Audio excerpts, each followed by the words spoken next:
안녕하십니까. 오늘 이게 이제 두 번째로 우리 이제 재학생들, 대학교 이제 이미 진학한 이 선배들을 통해 가지고 어떻게 공부하는 게 과연 원당할 것인가라는 부분에 대해서 뭐 일종의 꿀팁, 뭐 내지는 노하우, 뭐 이런 것들을 뭐 제가 이제 질문자가 되고 여기 이제 답변하는 이런 형식을 통해 가지고 여러분들에게 이제 소개하는 두 번째 이제 기회가 되도록 하겠습니다. 오늘 이렇게 모신 분은 뭐 이제 뭐 어느 누구나 특별하지만 또 이제 특별한 친구 하나를 모셨는데 일단 자기소개서부터 먼저 해보면. 저는 경기여고를 졸업하고 서울대 의대 19학번으로 입학한 최지윤이라고 합니다. 들으셨죠? 서울대 그 의대라고. 여기 지금 여기 그 화면에 보이시겠지만 여기에 이 뭐 진리는 나의 빛인가 뭔가 하는 여기 이제 로고에다가 여기 앞에 이렇게 휘장에는 이제 그 MED 뭐 잘 아시겠지만 메디컬 스쿨에 이제 그 로고가 달려 있는데 그 혹시 오해하실까봐 이제 미리 말씀드리는데 그게 뭐 설정으로 이렇게 이제 한 게 아니라 그냥 본인이 입고 왔어요. 날도 추운데 여러분들 대학 가보시면 알겠지만 이 과잠만큼 이렇게 편한 게 없어요. 따뜻하지. 게다가 뭐 고민 없지. 뭘 망설여. 게다가 서울대 의대 과잠인데.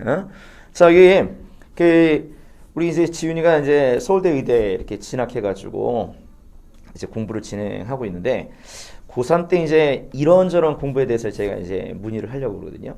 첫 번째 이제 일단 뭐 영어서부터 얘기를 해주면 저번에 이제 1주차 이제 영상으로도 이래저래 소개를 했지만 영어라는 게 고등학교 3학년 때 본인에게는 어떤 존재였어요?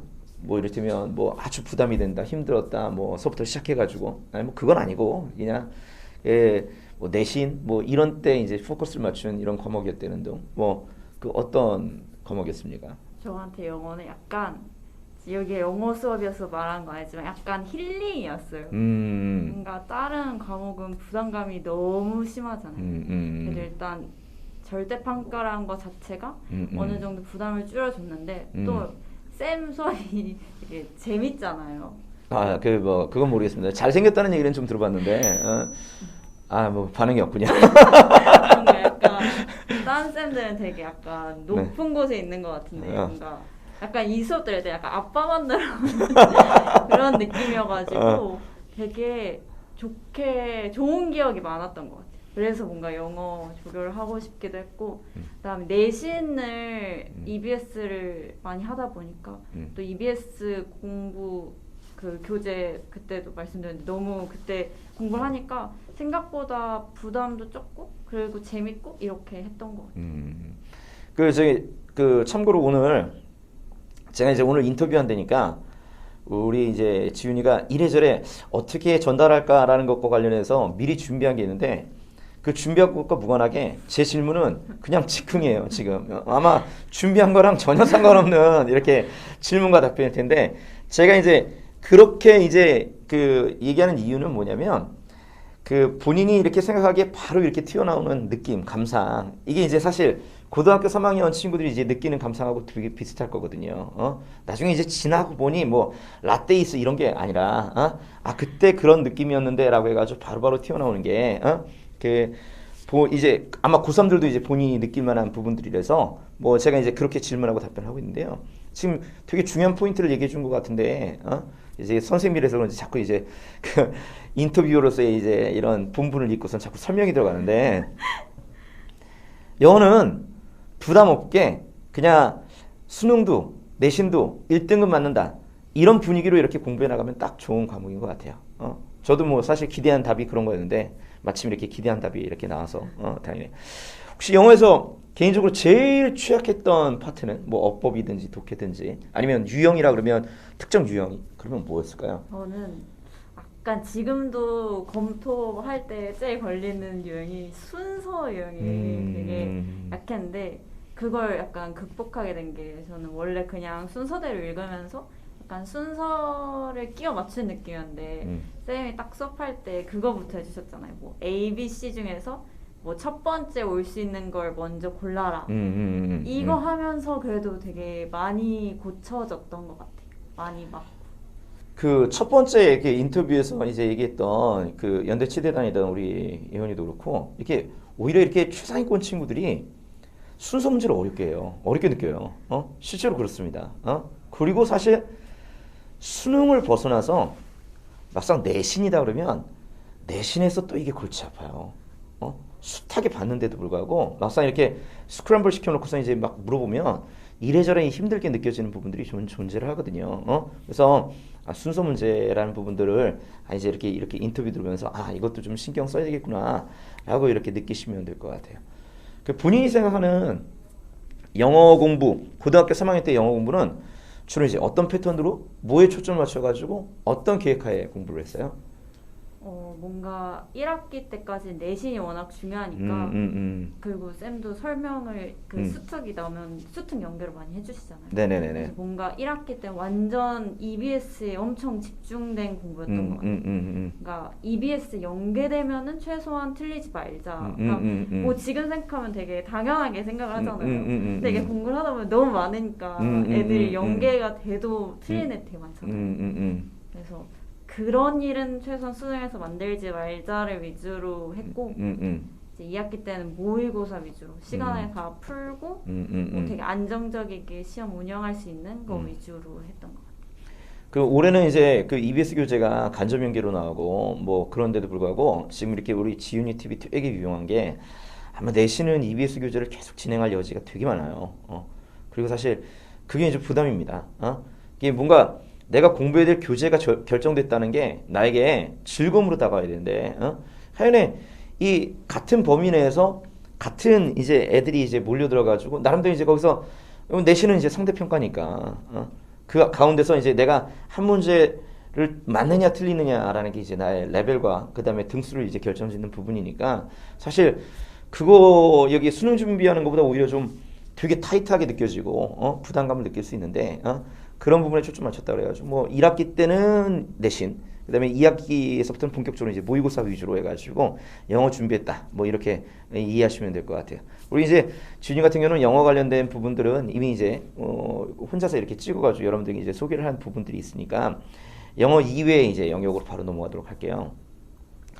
그 국어, 수학, 탐구 이 세 가지가 있는데 그 중에 본인에게 상대적으로 약점. 뭐 이제 서울대 의대 다니는 친구니까 뭐 약점이랄 게 뭐 있었겠습니까만은 이제 본인이 느끼는 이제 주관적으로 느껴지는 약점이란 게 있잖아요. 왜? 상대적으로 이 과목이 힘들었다.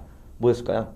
저는 이건 되게 확실한 게 저는 수학이 항상 너무 힘들었어요. 이게 6월 9 이게 30번이 진짜 마의 숫자인 게 6월 9월 모의고사 30번까지 풀겠는데 수능 30번이 맨날 너무 어려운 거예요. 그래서 이게 뭔가 한계가 느껴지니까 너무 힘들었는데 근데 그게 아마 지금 저는 약간 고2 때 그래도 한 92점 만들어 놓고 와서 이랬을 텐데 뭐 아닌 친구들은 이 벽을 92점에서도 느끼고 96점에서도 느끼고 매 단계 느낄 텐데 이게 너무 그 한 단계가 크게 느껴지고 지쳐가지고 그 다음에 실수를 하면은 크잖아요 수학 빈점이 그렇죠.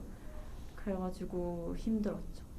그 지난번 인터뷰랑 어떻게 지금 그 영상 시청하시는 분들은 이게 짜고 치는 모습인가 이렇게 느껴질 수도 있는데 왜냐면 첫 번째 이제 인터뷰했던 친구도 이제 이렇게 수학이라는 부분에서 이렇게 어려움을 근데 사실 이과 쪽 친구들 비롯해가지고 문과 쪽 친구들도 배점이 기본적으로 4점이니까 뭐 이게 이제 한 문제가 가지고 있는 이제 무게감이라는 게 다른 과목하고는 전혀 다른 부분들이니까 수학에 대해서 이제 부담감을 느끼는 건 당연한 것 같아요. 그리고 이제 뭐 그 친구도 이제 공통적으로 얘기했지만 그 소위 말하는 이제 킬러 문항 뭐 이런 부분들에 대해서 아니 풀어도 해결되지 않는 것 같고 그다음에 뭐 이렇게 자꾸 이렇게 뭔가 아쉬움이 남는 이런 공부가 있었다라고 얘기하는데 똑같은 내용들을 이제 얘기를 좀 해주시네요.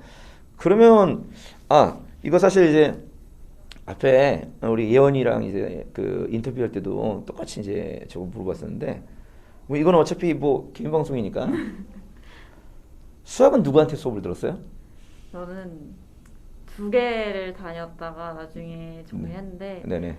이창모 쌤 다니고 네네. 이제 깁생을 왜냐하면 제가 깊은 생각을 사실 고1 때부터 내신 준비를 다녔었는데 이게 거기 1레벨에는 너무 잘하는 친구들이 많은 거예요. 그래서 막 자꾸 수능 엄청 넘어가 거기까지 하니까 나는 일단 수능을 잘 보는 게 목표인데 오케이. 여기는 거길 넘어선 친구들이 너무 많은 것 같은 거예요. 그래서 수능에 집중하자 하고서 이제 수능 직전 한 3달은 창모쌤 수업. 이거 진짜 짜고 치는 고스톱 아닙니다. 왜냐면 그 지난번 인터뷰 영상에서 이제 인터뷰했던 우리 예언이도 한승원 선생님하고 그다음에 박종민 선생님 듣다가 마지막에는 이창문 선생님 마지막 의지할 곳은 이창문 선생님인가? 그래서 이창문 선생님 수업 들었다는데 이창문 선생님 수업 들었고 그 이창문 선생님 수업을 듣건 뭐 이를테면 깊은 생각에서 이제 수업을 듣건 그래서 이제 그 수업을 통해 가지고 본인이 이제 느꼈던 약점들을 어떤 방식으로 이제 극복해 나갔어요? 일단 제가 생각보다 실수를 그래도 꽤 하는 사람이었어요. 자꾸 경우에서 틀리고. 근데 이제 이창문 쌤 교재 중에서 뭔가 약간 이거 이창문 쌤 수업에 가야 될 것 같은데 1번부터 27번 빅킬러 안 틀리게 그거를 매주 나눠주세요. 그래서 그거를 되게 위주로 일단 빅킬러는 다 맞추고 시간을 짧게 끊는 게 목표니까 뭐 한 6월 달까지에는 뭐 60분까지 풀어서 다 맞자. 뭐 좀 더 다가와서는 50분 안에 다 풀어서 맞고 뭐 맨 마지막에는 한 40분, 45분 이 사이에서 그 27문제는 최소한 다 맞는 연습을 위주로 했던 것 같아요. 그 이를테면 확실히 내가 이제 맞아야 되는 문제들을 먼저 정복을 하고 그 다음에 이제 킬러 문제로 가는 절대로 짜고 치는 고스톱 아닙니다. 예. 예. 지금 그 첫 번째 이제 인터뷰 영상도 똑같이 이제 이렇게 기본에 해당되는 문제들을 먼저 지배를 하고 그리고 참고로 말씀드리면 제가 이제 수업을 그 수업 전에 오프해서 그다음에 중간에 끝나고서 이제 상담을 하거든요. 근데 이제 제가 어떻게 하다 보니까 이제 지윤이가 아마 뭐 상담을 불렀을 때 이제 그 이동을 했던지 뭐 이래가지고 그 상담을 안 했어요. 근데 제가 왜 이렇게 말씀드리냐면 사실 지금 지윤이가 하는 얘기랑 똑같은 조언을 상담 때 애들한테 하거든요. 수학을 어떻게 해야 되냐 그러면 그 21, 29, 30을 제외한 27개 문제를 70분 만에 푸는 애랑 50분 만에 푸는 애는 클래스가 다르다. 27문제를 똑같이 맞췄다고 해도 이게 맞춘 게 다 똑같이 맞춘 게 아니라 실제 시험에서 내가 실력을 발휘하려고 그러면 새겨져 가지고 언제 어디서건 그렇게 그냥 쏟아 부을 듯이 이제 푸는 수학 문제가 관건이다라고 얘기를 하는데 지금 이렇게 다시 한번 얘기하지만 사전에 조율도 없었고 지금 제가 이렇게 질문 던진 것도 처음이고 그다음에 이 얘기 뭐 제가 이제 서로 상담을 안 한 건 아는데 이 얘기를 제가 상담 시간에 한다는 얘기도 이제 아마 지훈이는 처음 들었을 거예요. 근데 이제 그 똑같은 얘기를 하니까 다시 한번 얘기하는데 수학은 아마 기본을 지배하겠다라고 생각하고 그 기본기에 관련된 문제를 쉬우니까 기본이니까 그냥 팽개치지 않고 꾸준히 연습해가지고 반복적으로 연습해가지고 내 걸로 새기는 게 수학 정복의 첫 번째 발걸음일 것 같습니다. 그건 틀림없는 것 같아요. 그 수학에서도 혹시 그 좀 이렇게 유난히 좀 안 어려웠던 그런 부분이 있었나요? 참 이게 제가 그래서 킬러 연습하면서 되게 힘들었던 게 왜냐면 고2 때랑 공부가 너무 다른 게 고2 때는 그냥 문제를 외우고 약간 내신 볼 때는 외운 유형의 숫자만 입혀서 계산하고 내는 연습인데 이거는 문제 유형이 정말 몇 개가 섞여 있는 것 같은 거예요. 근데 또 이게 수학을 좀 자기가 잘한다고 생각을 하면 되게 자만한 친구들이 많은 게 무슨 수학을 암기하냐 이러는데 제가 생각보다 느낀 거는 이게 29번 뭐 30번을 못 푸는 이유가 어떤 아이디어가 딱 생각이 안 나거나 이런 함수를 도입해야지가 딱 생각이 안 나서 거기서 막 그냥 그 뒤로부터 못 푸는 건데 이 아이디어는 막 어디서 갑자기 막 생각나는 게 아니라 문제를 많이 보고 뭐 예전에 이렇게 풀었으니까 이렇게 푸는 거지 하면서 그런 걸 좀 외워야 되는데 그냥 뭐 응용하는 건지 뭐 이런 걸 굳이 외우라고 하냐 쌤들이 그런 거 말해도 안 듣는 친구 되게 많거든요. 특히 조금 한다는 친구들이 그런데 겸손한 마음으로 수학도 암기라면 큰 도움이 된다는 거 정말로 격공해요. 제가 실제로 그렇습니다. 이게 뭐냐면 그 암기라는 개념을 여러분들이 그 착각을 하고 계시는데 저는 이제 몸에다 새긴다 그래요. 적어도 이 문제는 내가 이제 어떻게든 그 스쳐 지나가는 인연이 있었다라고 하면 그게 쉬운 문제건 어려운 문제건 완전히 내 것이 돼야 돼요. 그래야 이걸 기반으로 해가지고 사실 이제 모양은 다르죠. 그다음에 사실 얘랑 관련이 있는지 없는지를 떠올리기 위해서라도 얘가 확실히 확보가 돼야지. 나중에 이제 얘에서 파생돼 나온 어떤 이제 뭐 고난도의 문제 이런 것들을 해결해 나갈 수 있는 게 맞는 것 같거든요.